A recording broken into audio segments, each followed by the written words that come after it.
No one will ever pay you what you're worth. No one will ever pay you what you're worth. They'll only ever pay you what they think you're worth. And you control their thinking. Not like this, although that would be cool. That would be really cool. Instead, like this. Clearly defining and communicating your value are essential to being paid well for your excellence. Anyone here want to be paid well? Okay, good. Then this talk is for everyone. It's got universal applicability. It's true if you're a business owner, if you're an employee, if you're a job seeker. It's true if you're a man or a woman. Now, I approach this today through the lens of the woman business owner, because in my work I've observed that women underprice more so than men. The gender wage gap is a well-traveled narrative in this country. According to the Bureau of Labor Statistics, a woman employee earns just 83 cents for every dollar a man earns. What may surprise you is that this trend continues even into the entrepreneurial sphere. A woman business owner earns just 80 cents for every dollar a man earns. In my work, I've often heard women express that they're uncomfortable communicating their value, especially early on in business ownership. They say things like, I don't like to toot my own horn. I'd rather let the work speak for itself. I don't like to sing my own praises.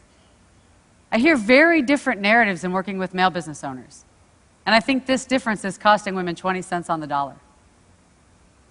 I'd like to tell you the story of a consulting firm that helps their clients dramatically improve the profitability. That company is my company. After my first year in business, I saw the profit increases that my clients were realizing in working with me. And I realized that I needed to reevaluate my pricing. I was really underpriced relative to the value I was delivering. That's hard for me to admit to you because I'm a pricing consultant. It's what I do. I help companies price for value. But nonetheless, it's what I saw, and so I sat down to evaluate my pricing, evaluate my value. And I did that by asking key value questions. What are my clients' needs and how do I meet them? What is my unique skill set that makes me better qualified to serve my clients? What do I do that no one else does? What problems do I solve for clients? What value do I add? I answered these questions and defined the value that my clients get from working with me, calculated their return on investment, and what I saw is that I needed to double my price. Double it. Now, I confess to you that this terrified me. I'm supposed to be the expert in this, but I'm not cured. I knew the value was there. I was convinced the value was there, and I was still scared out of my wits. What if nobody would pay me that? What if clients said, that's ridiculous? You're ridiculous. Was I really worth that? Not my work, mind you, but me. Was I worth that? I'm the mother of 2 beautiful little girls who depend upon me. I'm a single mom. What if my business fails? What if I fail? But I know how to take my own medicine, the medicine that I prescribe to my clients. I had done the homework. I knew the value was there. So when prospects came, I prepared the proposals with the new higher pricing and sent them out and communicated the value. How's the story end? Clients continued to hire me and refer me and recommend me, and I'm still here. And I share the story because doubts and fears are natural and normal, but they don't define our value, and they shouldn't limit our earning potential. I'd like to share another story about a woman who learned to communicate her value and found her own voice. She runs a successful web development company and employs several people. When she first started her firm, and for several years thereafter, she would say, I have a little web design company. She'd actually use those words with clients. I have a little web design company. In this and in many other small ways, she was diminishing her company in the eyes of prospects and clients, and diminishing herself. It was really impacting her ability to earn what she was worth.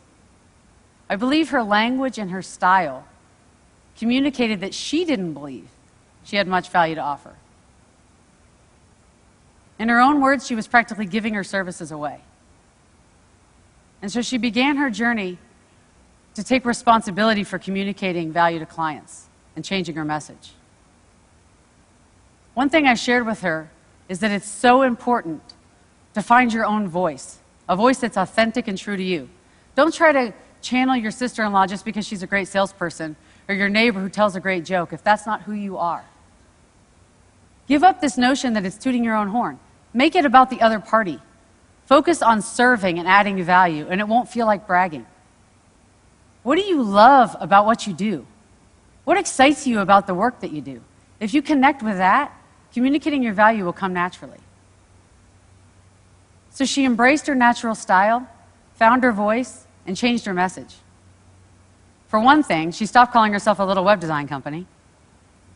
She really found a lot of strength and power in communicating her message. She's now charging 3 times as much for web design, and her business is growing. She told me about a recent meeting with a gruff and sometimes difficult client who'd called the meeting questioning progress on search engine optimization. She said in the old days that would have been a really intimidating meeting for her, but her mindset was different. She said she prepared the information, sat down with the client, said, "This isn't about me, it's not personal, it's about the client." She took them through the data, through the numbers, laid out the trends and the progress in her own voice and in her own way, but very directly said, "Here's what we've done for you." The client sat up and took notice and said, "Okay, I got it." And she said in describing that meeting, "I didn't feel scared or panicky or small, which is how I used to feel. Instead, I feel like, okay, I got this. I know what I'm doing. I'm confident." Being properly valued is so important. And you can hear in this story that the implications range far beyond just finances into the realm of self-respect and self-confidence. Today I've told 2 stories, one about defining our value and the other about communicating our value.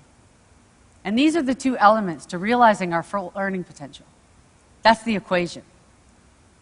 And if you're sitting in the audience today and you're not being paid what you're worth, I'd like to welcome you into this equation. Just imagine what life could be like, how much more we could do, how much more we could give back, how much more we could plan for the future, how validated and respected we would feel if we could earn our full potential, realize our full value. No one will ever pay you what you're worth. They'll only ever pay you what they think you're worth, and you control their thinking. Thank you.